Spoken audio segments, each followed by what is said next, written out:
Hello guys, तो कैसे हैं आप सभी। तो आज की कहानी शुरू करने से पहले अगर आप मेरे चैनल पर न्यू हैं तो प्लीज़ उसे सब्सक्राइब ज़रूर कीजिएगा। तो आज की कहानी शुरू करते हैं। अरे, तुम्हें अपनी सास के साथ ऐसा व्यवहार करते हुए शर्म नहीं आई।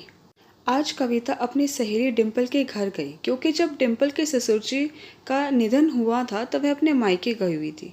वहाँ से आने में 15 दिन लग गए, फिर स्कूल जाने लगे तो टाइम नहीं निकल पाया। पर मन में एक था कि तुम्हें एक बार तो ज़रूर उसके घर होकर आना चाहिए था।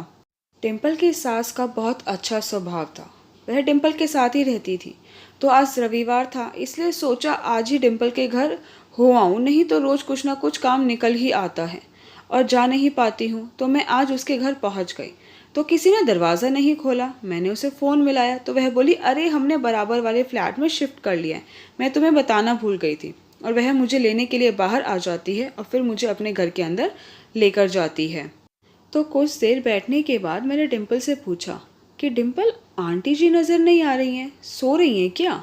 तो डिम्पल बोली, अरे नहीं यार, वो तो मेरे जेठ के यहाँ गई हुई हैं और उनके नाम जितनी भी प्रॉपर्टी थी उन्होंने उसके 3 हिस्से कर बराबर बांट दिए।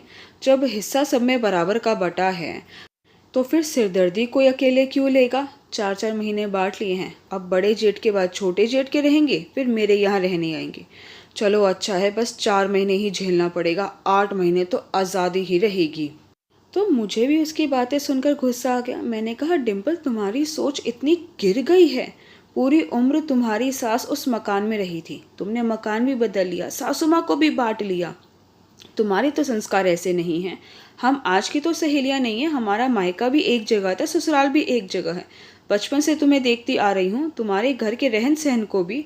जब तुम्हारी दादी बीमार थी, उनका जो भी खाने का मन करता था वह आंटी जी से कहती थी और वह बनाकर उन्हें खिलाती भी थी। एक बार तो दादी जी बाहर रोड की दुकान की टिक्की खाने पर अड़ गई थी और सारी दुकानें बंद हो गई थी। तब तुम्हारे पापा ने किसी जानकार के यहाँ जाकर उनकी दुकान खुलवाकर उनसे टिक्की बनवा कर लाकर उन्हें खिलाई थी। कितने महीने तक तो रात को उठ उठकर 2-2 चम्मच पानी उनके मुंह में डालते थे ताकि उनका गला ना सूख जाए। तुम इतनी निष्ठुर कैसे हो गई।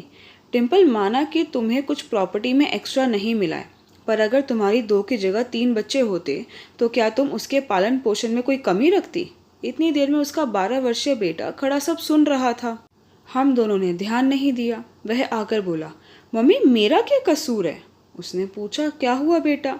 तो वह बोला, मम्मी आप तो पूरी उम्र मेरे पास ही रहोगी, तो मैं कब चैन से रहूँगा, मेरा तो कोई भाई भी नहीं है। डिम्पल अपने बेटे की यह बातें सुनकर सन रह जाती है और कहती है, हाँ बेटा, मुझसे बहुत बड़ी गलती हो गई।